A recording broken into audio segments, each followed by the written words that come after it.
Retrouvez l'intégralité des épisodes de cette série, ainsi que des dizaines d'autres œuvres inédites sur Tellington, notre plateforme dédiée à la fiction sonore, originale et autoproduite. Tellington est disponible sur Android, iOS et par navigateur. N'hésitez pas à vous abonner à la plateforme pour soutenir notre travail. Le lien est dans la description. Tellington, des histoires qui s'écoutent. Les démons d'Hugo, chapitre 1, des voix dans la tête. C'était un matin d'automne. La petite ville de Castel-les-Pins, située au sud du pays, voyait depuis quelques semaines déjà les feuilles des arbres qui faisaient sa fierté changer de couleur. La chaleur et la clarté estivale avaient cédé leur place à une brise glacée et à la brume matinale typique de la saison. Comme à son habitude, Hugo se rendait au lycée en bus. Il avait, comme à chaque fois, gardé une place à son ami Thibaut. Les deux jeunes hommes se connaissaient depuis longtemps. Ils avaient l'habitude de toujours tout partager. Depuis peu, Hugo était perturbé. La veille au soir, dans son lit, il avait été pris de maux de tête. À la douleur, s'était ajouté quelque chose de bien plus troublant. Il s'était mis à entendre des voix. Il avait l'intention d'en parler à son meilleur ami Thibaut. C'était devenu une habitude pour lui. Quand Hugo était inquiet au sujet de quelque chose, il en parlait toujours prioritairement à Thibaut avant même d'en parler à ses parents.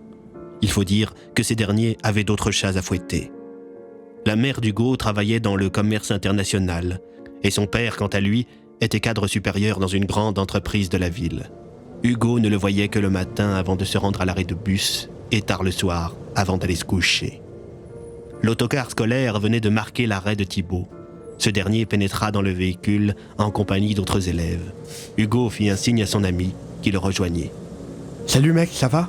demanda Thibaut en s'asseyant. « Bah écoute, pas trop. » Toi, comme t'es là, t'as pas révisé pour dièse de maths. Si, c'est pas ça. C'est juste que j'ai super mal dormi hier. Répondit Hugo. Bah c'est pas grave, ça arrive mec. Ouais. Mais il m'est arrivé un truc bizarre. C'est-à-dire ? Demanda Thibaut en relevant son sourcil droit. Bah j'ai eu des putains de maux de tête. Oh putain, tu m'as fait peur, j'ai cru que t'allais me parler d'un truc plus grave. Et j'ai entendu des voix. Ah ok, là j'avoue que c'est un peu plus chelou. Quand tu dis des voix, c'était quel genre ? Je sais pas trop. Tout à coup, alors que le bus venait de se garer devant le lycée, Hugo se figea. Il était comme pris d'une absence, le regard vide. « Ça va, mec ?» demanda Thibaut en remarquant l'absence de son ami. Aucune réponse. « Hey Hugo, on est arrivé, mec !» s'exclama Thibaut en secouant l'épaule de son ami, qui reprit tout à coup ses esprits. « Hein, quoi Qu'est-ce que... Ça va, mec ? T'as bugué ou quoi ?» « Ah, oui, sans doute. » répondit Hugo. Les deux jeunes hommes descendirent du bus et se rendirent en cours. La première heure était celle du fameux devoir surveillé de mathématiques. Comme à leur habitude, Thibaut et Hugo étaient côte à côte. Ils discutaient avec d'autres élèves en attendant l'arrivée de leur professeur, M. Mercier.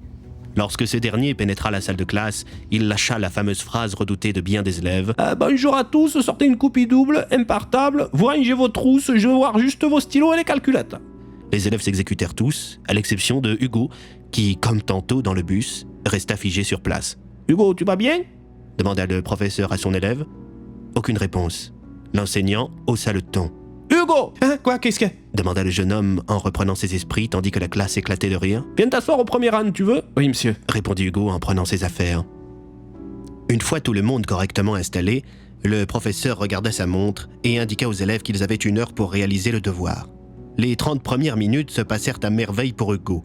Il avait révisé la veille et les mathématiques étaient une de ses matières préférées. Mais à la moitié du temps imparti, le jeune homme releva la tête et se figea. Comme la veille au soir, il se mit à entendre des voix.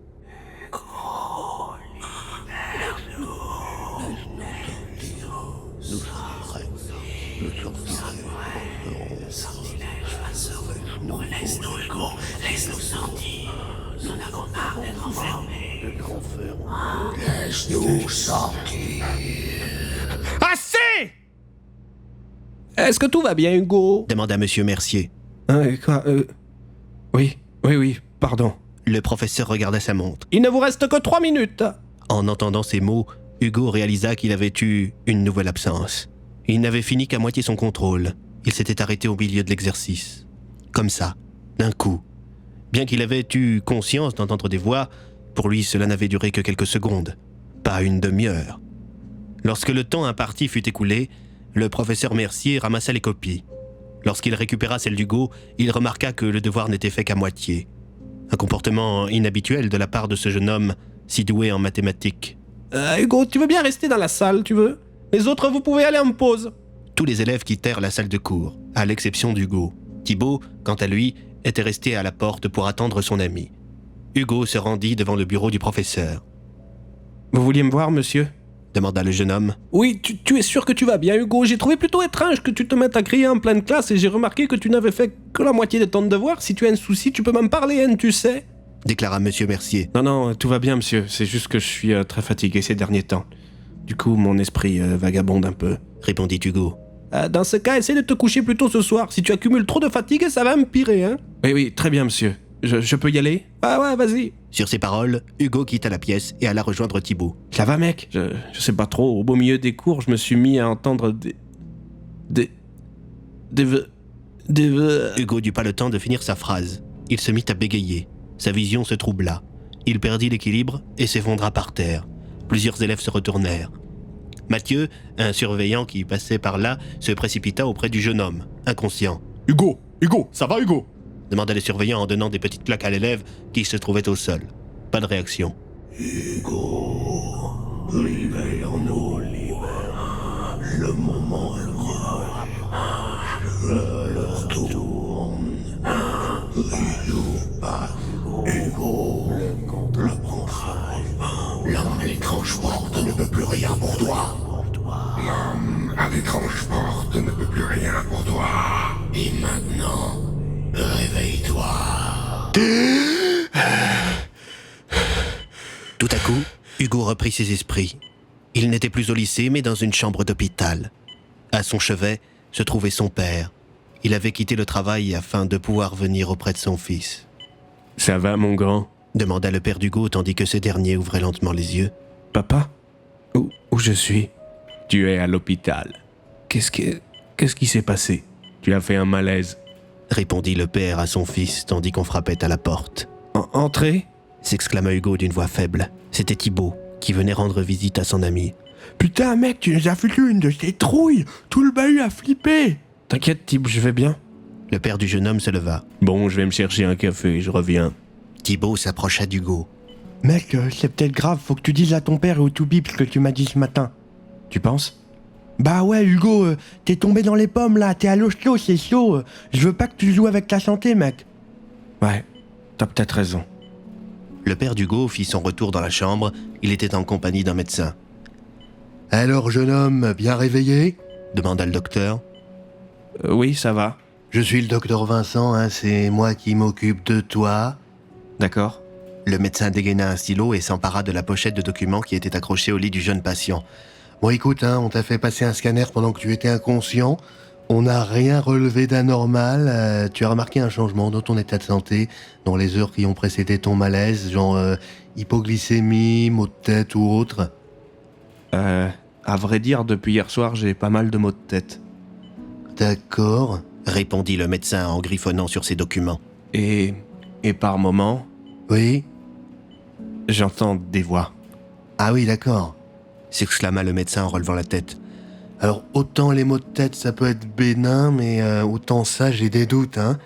Pourquoi tu ne m'en as pas parlé? Demanda le père d'Hugo. Désolé, pas. Je voulais pas t'emmerder avec ça, je pensais que c'était lié à la fatigue. Est-ce que tu as des absences, Hugo? Demanda le médecin.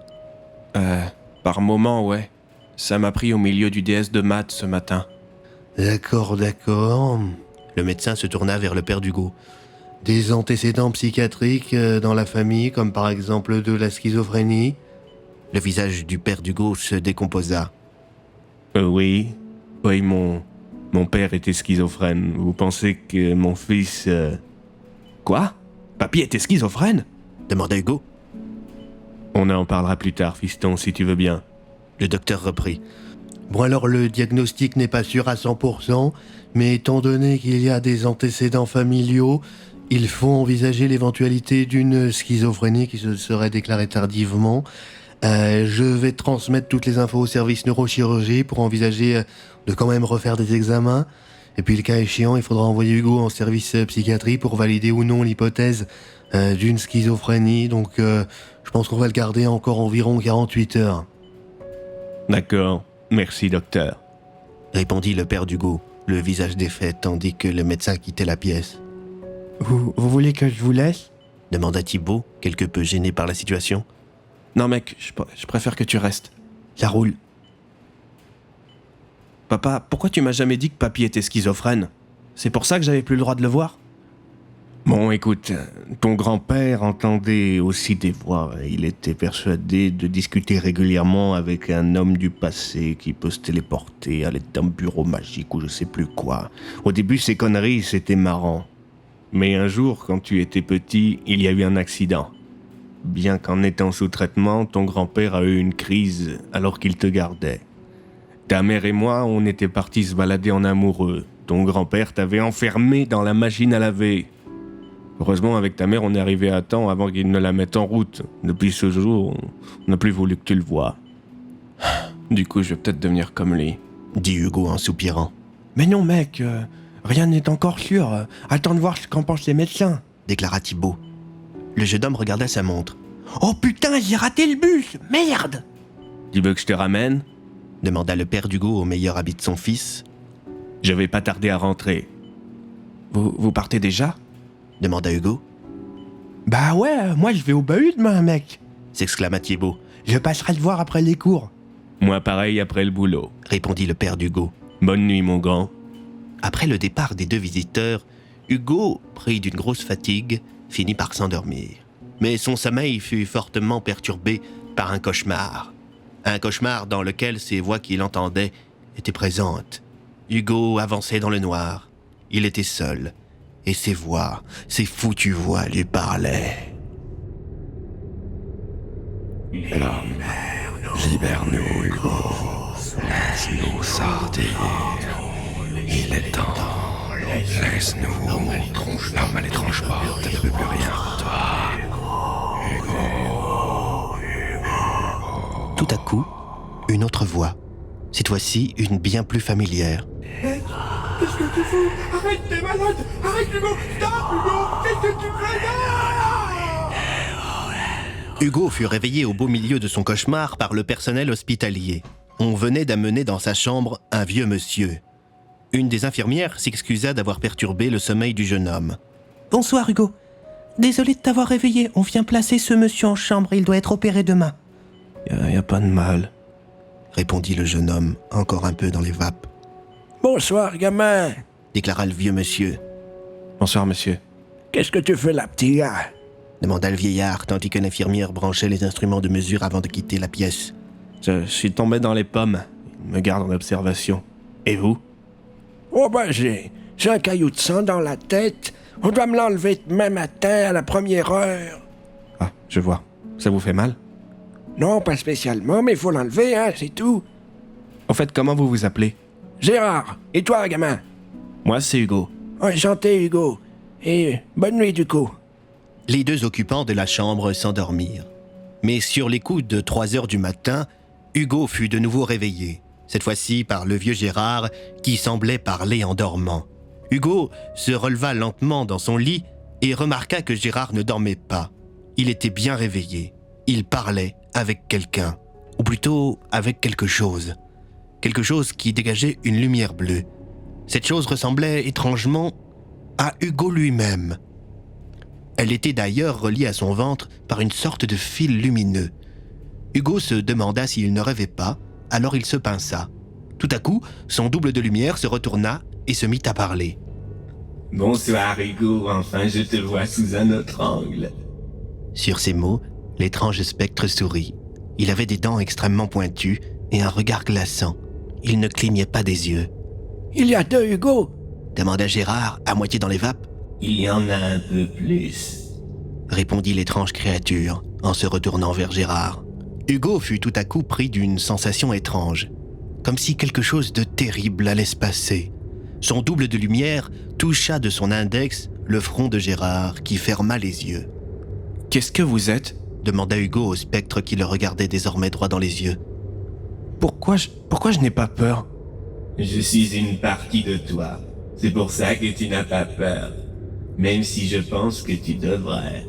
Je suis sympa, moi, mais la plupart des autres sont un peu plus brutaux. » Le spectre sourit à nouveau, dévoilant une nouvelle fois ses dents pointues, semblables à celles d'un requin. L'étrange créature saisit le fil de lumière qui la reliait au nombril d'Hugo et tira dessus. Ceci fit tomber le jeune homme de son lit. « Hé, stop !» s'exclama Hugo.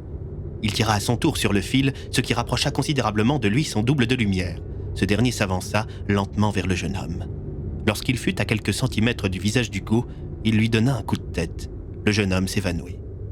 Le lendemain, lorsque l'infirmière venue réveiller les patients pénétra dans la chambre, elle remarqua qu'Hugo était par terre, inconscient.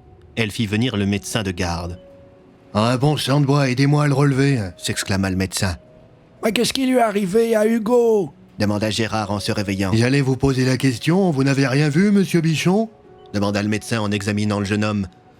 Je sais pas, j'ai un peu discuté avec lui dans la nuit. Il était tout bleu. Tout bleu, vous dites? Ah, c'est possiblement un manque d'oxygénation, ça. Commenta le médecin en prenant le pouls du jeune homme. Bon, son rythme cardiaque est un peu lent, mais pas de quoi s'affoler.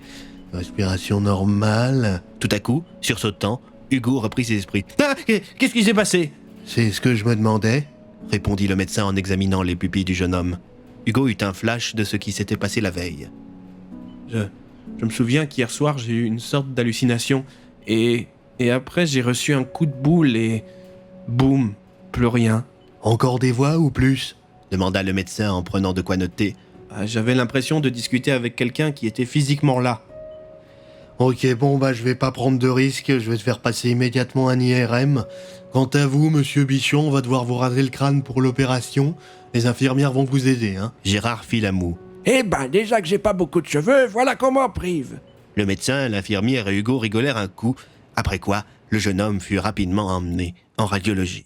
Découvrez la suite de cette histoire en vous rendant sur Tellington. Le lien est dans la description.